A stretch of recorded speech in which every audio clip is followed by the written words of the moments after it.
Welcome to a video on the applications of inequalities. The goal of this video is to solve application problems. Let's start by taking a look at key words and the translation of those into inequalities. Raul is at least 8 years old. The key words there, at least, would translate into x is greater than or equal to 8. At most, 3 students failed the course. That would translate into x less than or equal to 3. Your speed cannot exceed 55 miles per hour. That would be x is less than or equal to 55. Your grade must exceed 69 points. X must be greater than 69. Luke is less than 160 pounds. X is less than 160. LA is more than 300 miles away. X is greater than 300. A movie is between 105 and 140 minutes. Would be a compound inequality. 105 less than x less than 140. You can also read this x is greater than 105 and x is less than 140. A car weighs no more than 1,560 pounds. X is less than or equal to 1,560. And lastly, Carmela scored no less than 94 points, meaning x is greater than or equal to 94. Okay, let's start by translating a sentence into an inequality. The price of Sheila's car exceeded $18,500.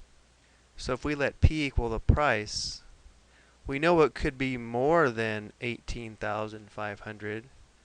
But the real question is, can it also equal 18,500?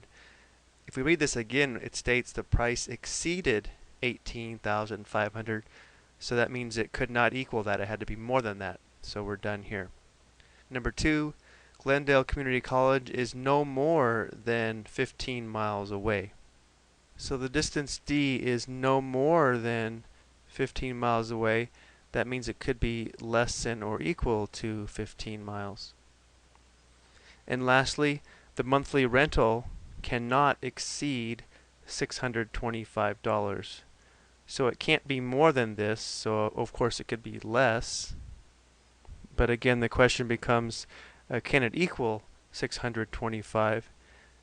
And it can, because $625 does not exceed $625. Okay, let's take a look at a couple problems now.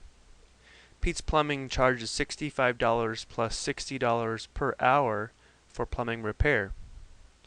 Jonas remembers being billed less than $350. How many hours was Jonas's copier worked on? So the total cost was less than $350, but the cost is made up of the $65 charge plus the $60 per hour charge. So the $65 is our fixed cost, meaning that does not change based upon how many hours it took, but the $60 per hour does change.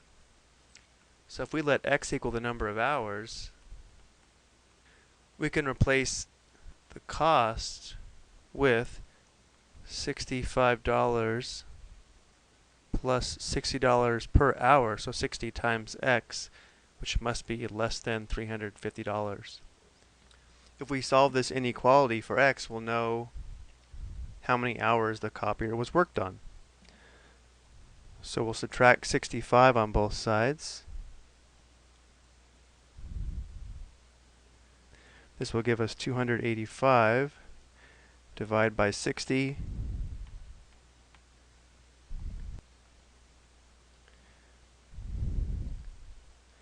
X is less than 4.75 hours.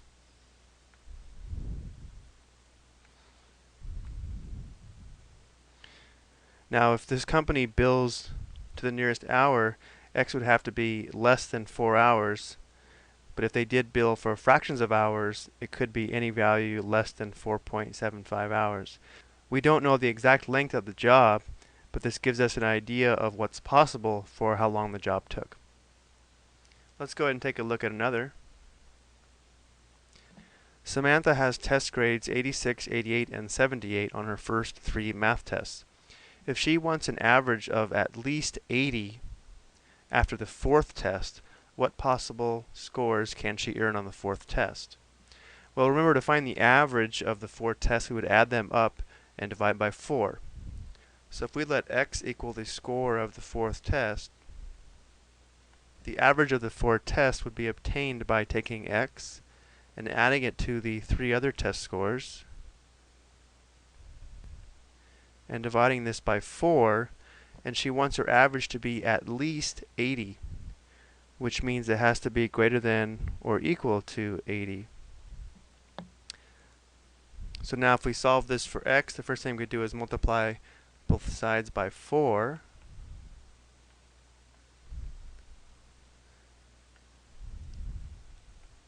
That would give us x plus this sum,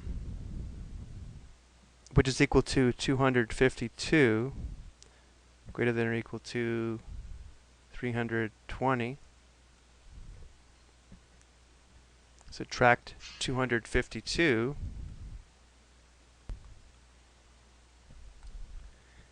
and we have x has to be greater than or equal to 68. So if that 4th test score is greater than or equal to 68, she will have an average of at least 80, which will give her at least a B. Okay, I hope you found this video helpful. Thank you for watching and have a nice day.